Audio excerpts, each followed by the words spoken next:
अपना सासुर और हुनकर सासू माँ ऑर्डर केलखिन कि कनियन अहाँ 1 लोटा जल तुलसी में दो दियो। तो कनियन की जवाब दिलखिन अपना सासू से कि सासू माँ हमरा नैहरा में ये सब हम कहियो नहीं सीखलिए, अन्य हमरा माए बाबूजी बतैलखिन। आज तक हम पूजा पाठ किछो नहीं जान लिए, आज तक कोनो धाम नहीं गलिए, कोनो मंदिर नहीं गलिए, कहे सत्संग में नहीं गेलिए हम। तो वो कनिए ने अपना सासू जी से कहे छथिन कि हम तो तुलसी न लगौली अपना हाथ से, देहिया के गुमान से। हम तो तुलसी न लगौली अपना हाथ से, देहिया के गुमान से।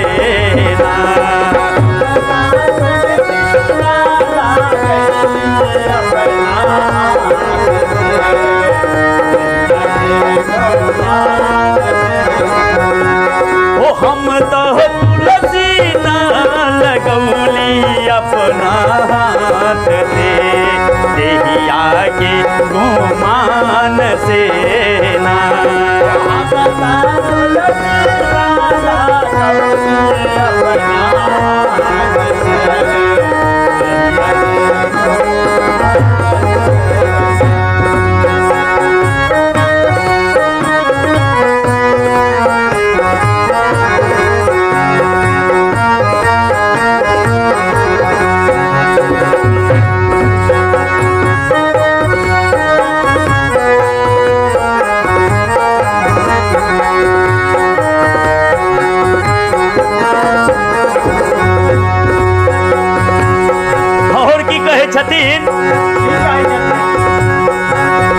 हम तो सास सेवा न कैली, हम तो ससुर सेवा न कैली, हम तो सास सेवा न कैली, हम तो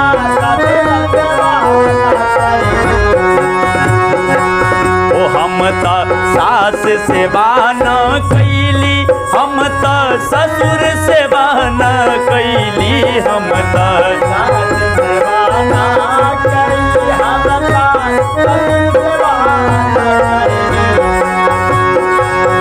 हम तो पति सेवा न कैली अपना हाथ से।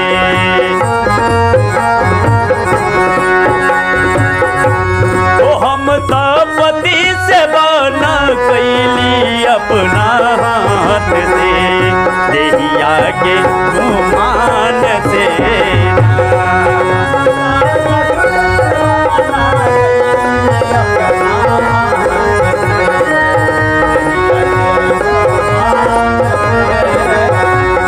हम तो तुलसी न लगौली अपना हाथ से, देहिया के गुमान से ना।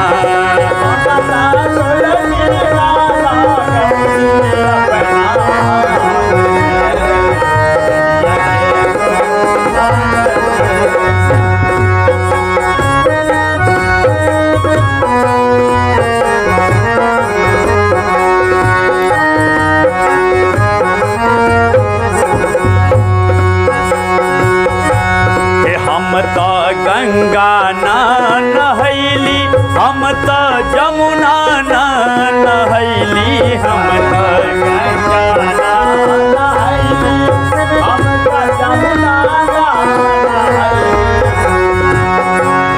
हम तो गंगा न नहैली, हम तो जमुना न नहैली।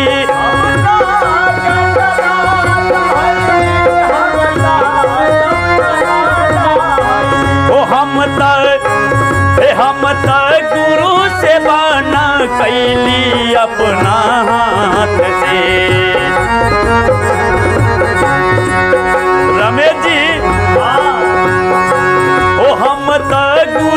सेवा ना कैली अपना हाथ से, देहिया के गुमान से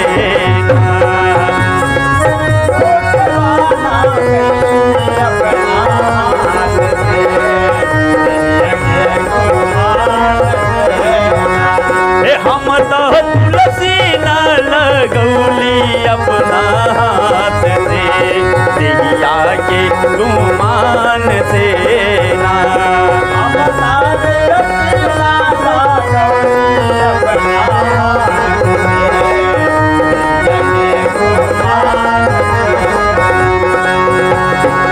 देहिया के गुमान से हो, देहिया के गुमान से,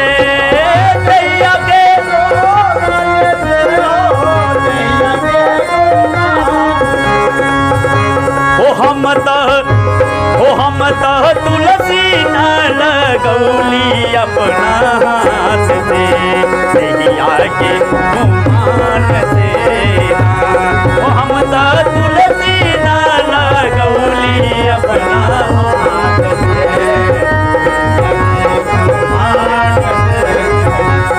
हम तो तुलसी न लगौली अपना हाथ से, देहिया के गुमान से ना।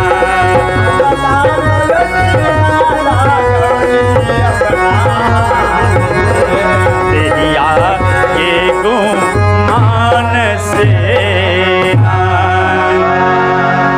प्रेम से बोलिए गुरुदेव स्वामी की।